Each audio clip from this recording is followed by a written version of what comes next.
ቀበሌ አመላጎጥ የብዙ ጊዜ የልማት ጥያቄ የነበረው የመስኖ ዊር ግንባታ በአውሮፓ ህብረት ድጋፍና በህብረተሰብ ተሳትፎ በ15 ሚሊዮን ብር በሆነ ወጪ ተገንብቶ ለአገልግሎት ዝግጁ መሆኑን ተጠቃሚዎቹ ይገልጻሉ።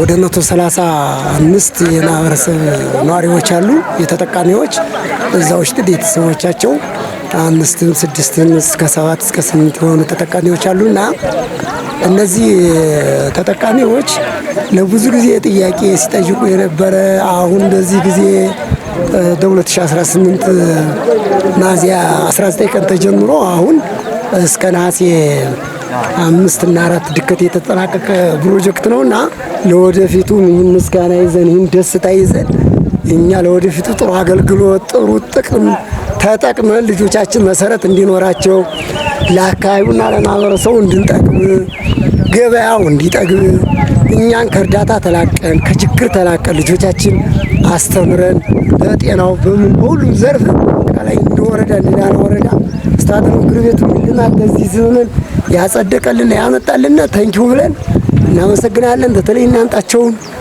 እነዝናው እናሰፋ ምርጥ የሆኑ ባለሙያዎች አሉና ደከመን ሰለችን ሳይሉ በቃ በእግራቸው ካዚላ መኪና ሲበላሽ ተመላልሰው ማህበረሰቡ ስንት የሚለውን ነገር ተቋቁመው በዚህ ለምሳሌ ሌላ ኃይል አለ እንዴት አድርገው ያሰሯቸዋል የተለያየ የፍራቻ ቃል የተለያየ ነገር እየተሰሙ ያን ተቋቁመው ይህን ፕሮጀክት ለምርቃል ለተግባር አብቅተውታልና እነሱንም በጣም እናመሰግናለን። አጠቃላይ አስተዳደር ምክር ቤቱን ለወረዳው መጥቶ ዛሬ ያየንን የጎበኘን ችግራችን ያየልን የደገፈንን ሁላ እናመሰግናለን። ይሄ ካናል ለዚህ ትምህርት ቤት መሰራቱ ዋናው ጥቅም እንደሚታወቀው በ2015 ዓመተ ምህረት ነው የተፈጥሮ አደጋ የደረሰው የዚህ ግንባታ ዋና ዓላማ ደግሞ ከ500 ተማሪ በላይ የሚያስተናግድ ነው ትምህርት ቤታችን። ይህን ትምህርት ቤት በጎርፍ እንዳይመታ 100% ይከላከልልናል ማለት ነው። ምናልባት ካሁን በፊት ብዙ ስጋቶች ነበሩ። ህፃናት ትምህርት ቤት ገብተው ለመማር ስጋት ነበረ። በበልግም ይሁን በማንኛውም ወቅት ዝናብ በሚመጣበት ሰዓት ጎርፉ ወደ ትምህርት ቤት ስለሚገባ እና ክላሶችን ወንበሮችን ደግሞ ተማሪዎች ለመምጣት ጭምር ትልቅ ስጋት ነበረና አሁን ላይ ትምህርት ቤቱ 100% ከስጋት ነፃ ከተፈጥሮ አደጋና ከውሃ ንክኪ ነፃ የሚሆንበት ሁኔታ ተፈጥሮልናል ማለት ነው። ይሄ የተሰራልን ፕሮጀክት ከ16.9 ሚሊዮን ብር በላይ ያወጣ ነው ወጪ ነው። ዞሮ ግን አሁን ላይ ተቋማችን ከምንም በላይ የተሻለ ደረጃ ላይ ይገኛል የሚል ነገር ነው ያለኝ። ትምህርት ቤቱ ጋር የዚህ ካናል መሰራት በጣም ትልቅ ጥቅም አለው። የመጀመሪያው የጓሮ አትክልት በጋ ላይ የጓሮ አትክልት እናለማለን። ከዚሁ ጋር ቆስጣ፣ ሰላጣ፣ ጎመን፣ ድንች፣ ሽንኩርት እንዲሁም ደግሞ የተለያዩ አትክልቶችን እናለማለን። ምናልባት የተፈጥሮ አደጋው ገጥሞ ከነበረ ሰዓት ጀምሮና ይህ ግንባታ ይህ ካናል ከፈረሰ ሰዓት ጀምሮ ይህን 3 ዓመት ምንም አይነት ልማት አላለማንም ነበረ። ተማሪዎች አልሚ ምግብ በትምህርት ቤት ደረጃ የተለያዩ ምግቦችን በአትክልቶች ተዘጋጅተው ጤንነታቸው የጠበቀ ተማሪዎች ለነገ ሀገር ተረካቢ የሚሆኑ ተማሪዎችን ለመፍጠር ይህ ምግብ ወሳኝ ነውና አትክልቶችን በበጋ እናለማለን።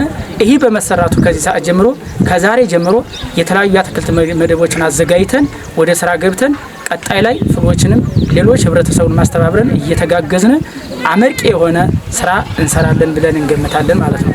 ፕሮጀክቱን እንዲሰራ ላደረጉልን ባለሙያዎች፣ የጽህፈት ቤት ኃላፊዎች፣ የሚመለከታቸው ባለድርሻ አካላትና እንዲሁም ደግሞ ኢዩ ፕሮጀክት ከኢሮፓን ዩኒየን ማለት ነው። ይህ ፕሮጀክት ታላቅ ምስጋና አለን። ከምንም በላይ ግን ላቅ ያለ ምስጋና ይገባናል ማለት ነው። ለዚህ ፕሮጀክት ታስተባብሩ የነበራችሁና ላስተባበራችሁልን አካላት ማለት ነው።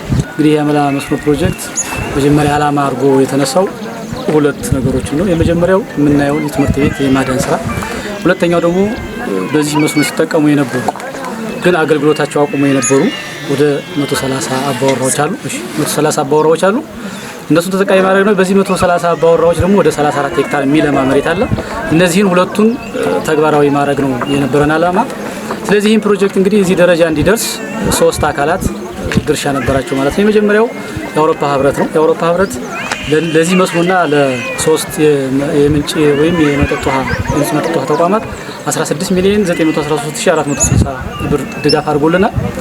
ሁለተኛው መንግስት ነው። መንግስት ሲደመር ማህበረሰቡ ወደ 12,223,000 የሚጠጋ ብር በጥሬና በጉልበት ማህበረሰቡ ጋር በአንድ ላይ በመሆን ረድተዋል ማለት ነው።